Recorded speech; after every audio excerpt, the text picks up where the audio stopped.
All right. So this is exciting news. Scary, but exciting. Uber, it looks like and appears, and I'm seeing more and more reports. I'm looking at Google's AI right now that Uber is looking into developing and probably has already started developing a subscription plan for drivers. Um, the question is what is that? Hold on, I got to adjust this camera a little bit. What is that going to mean for us as drivers?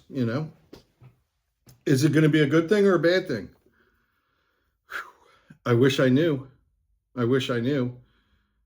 I suspect, depending on how they do it. Now, keep in mind, Uber is not all of a sudden going to voluntarily make less money. That isn't going to happen.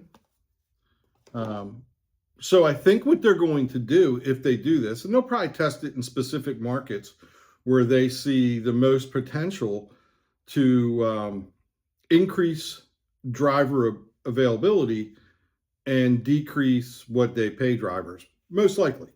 So I think the way it's probably going to work is they'll probably still hold back insurance, and they'll probably still hold back the fees, the governmental fees and the regulatory fees that you see in your breakdown now, which are basically taxes. And then they take money, it appears that they take money from locations, for example, in like the Washington, D.C., Maryland, and Baltimore region, and give it to locations where drivers have minimum pay standards per hour. And I think it's a way that they subsidize drivers in those areas. So I don't see them stopping that. And I don't know if anybody's ever looked into the Empower app or not, but these subscription models can get quite expensive. They can get quite expensive. So the question we have is this going to be a good thing for drivers? And really, the only thing that's going to be able to tell us that is time. But like I said before, I don't see Uber voluntarily making less money. So keep that in mind. I mean, maybe it'd be a thing where you purchase, maybe it'd be like a 3-tiered plan where you purchase a number of hours every week or a number of hours every month. And I don't know. And I wouldn't be a bit surprised if you can elect to maybe stay on the old system as well. Maybe for some drivers, this might be a good thing. I don't know. For drivers who do Uber full time, I think it will probably make them a little bit more money, depending on what Uber sets these subscription rates at.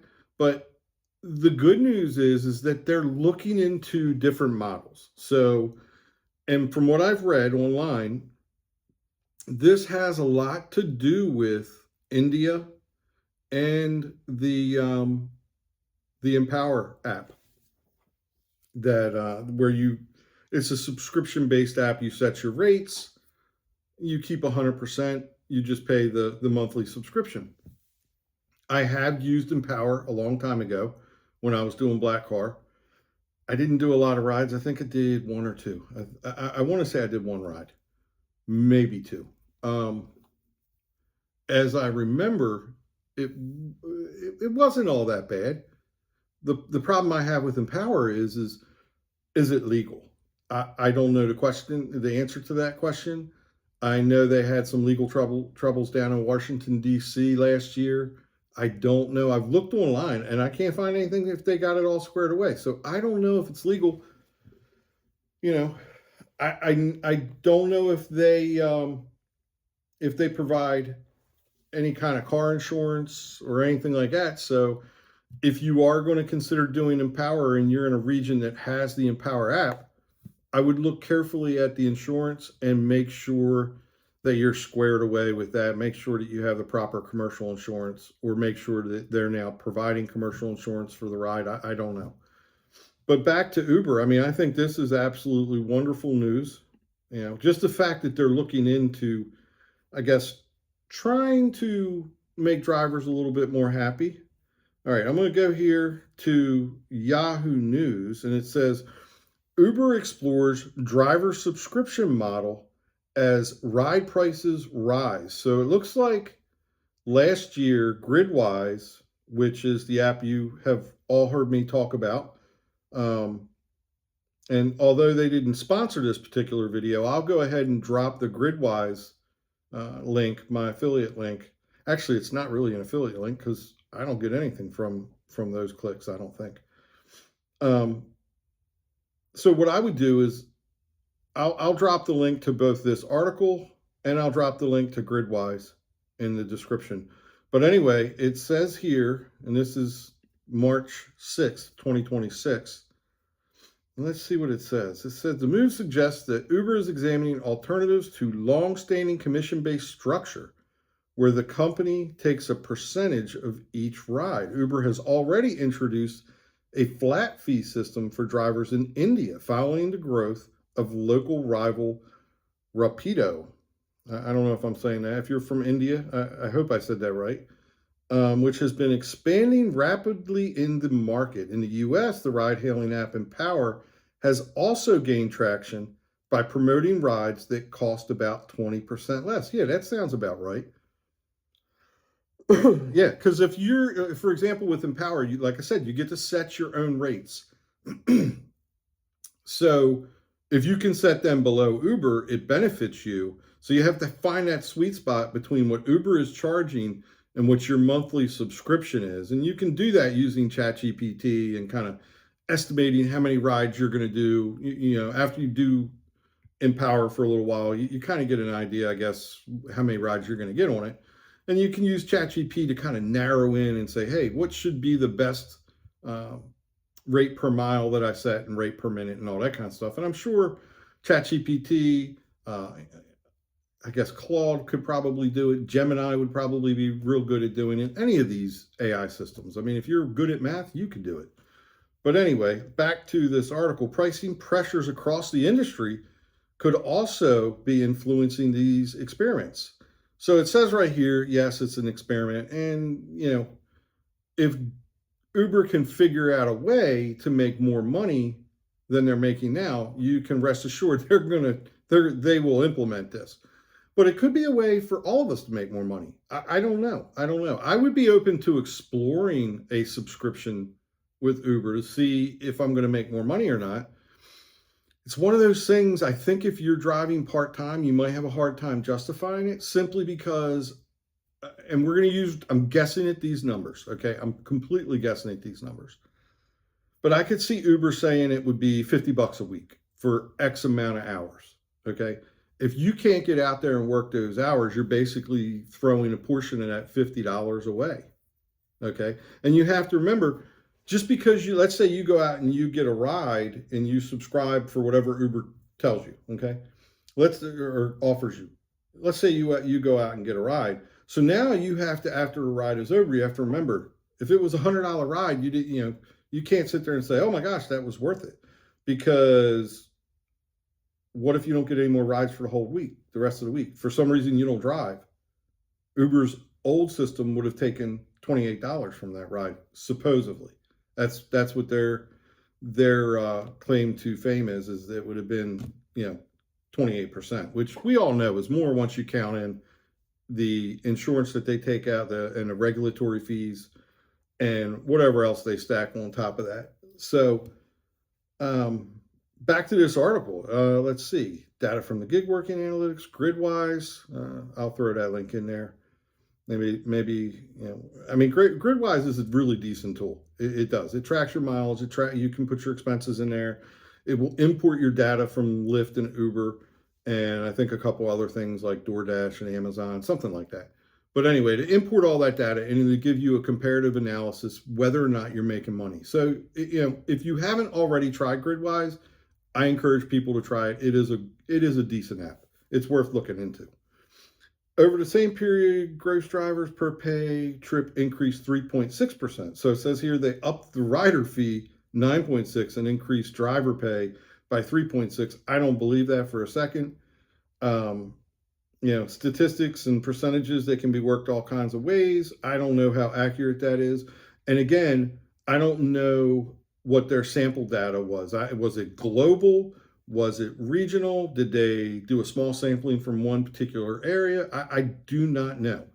The report also indicates that about 60% of the consumers said that they had reduced their rideshare usage due to higher prices. So 60% of Uber passengers, the ones that order the rides that we go and pick them up, 60% over the last year or so have reduced the amount of times that they use Uber. So they're trying to find other ways to get around, whether that's through friends, whether that's through different apps.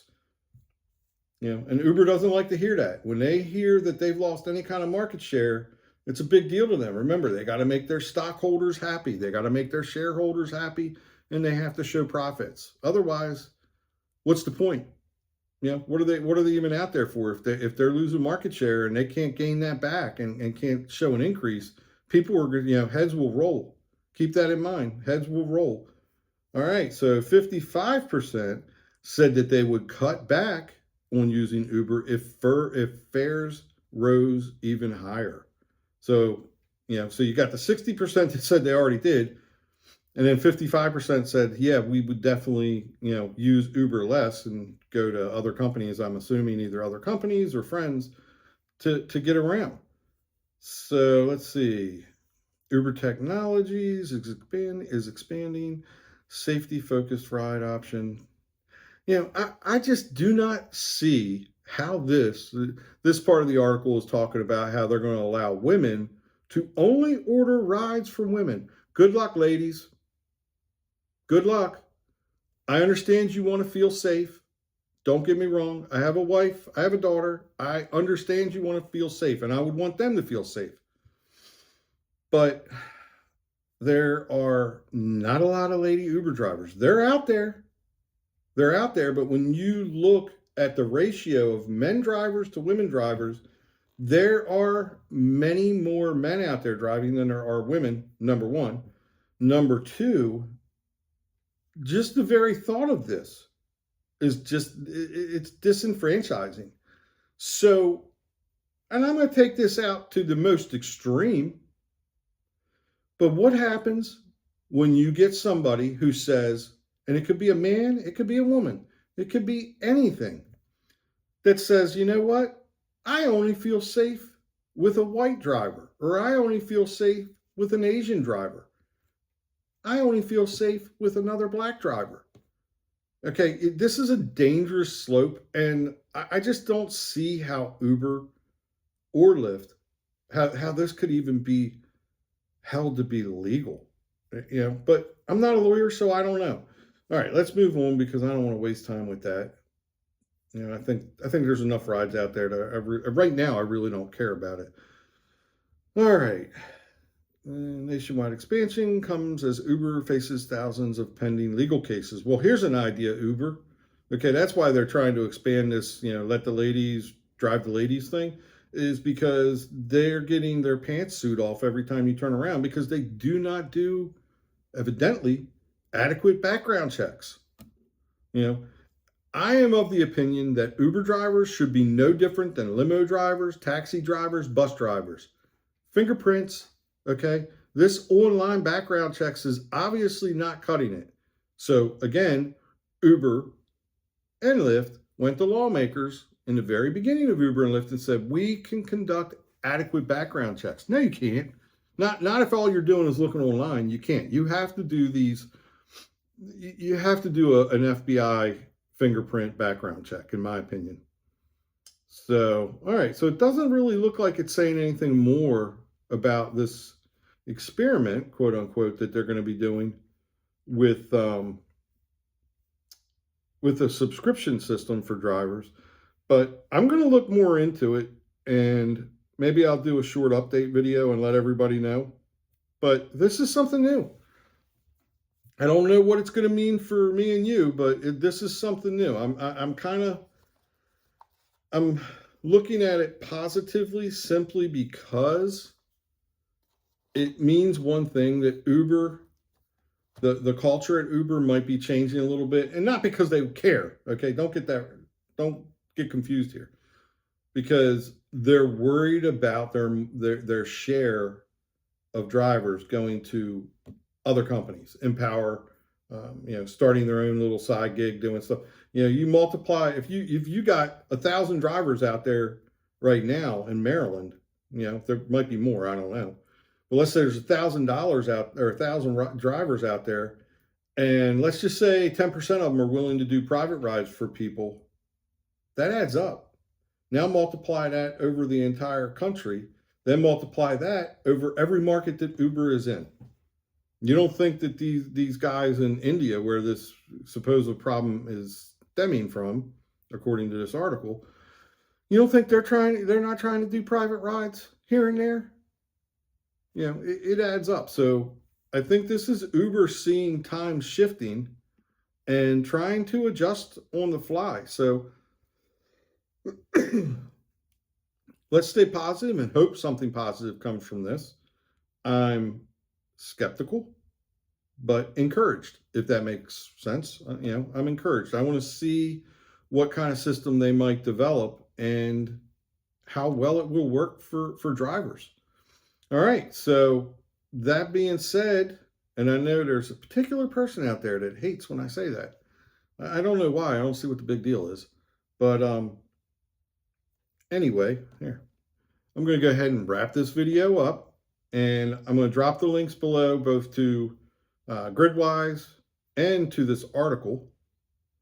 And you guys can take a look at it. I pretty much summed it up. It's not a big article. But you guys can take a look at it and make your own decisions. Let me know what you think. Drop a comment below. Share the video with friends and Facebook and all that good stuff. And let's keep our fingers crossed. If I could still cross my fingers real good, I would. Keep our fingers crossed and hope for the best. Let's see what happens. But looks like there's some movement on Uber's side. All right, everybody have a great day, and I'll see everybody in the next video. Take care.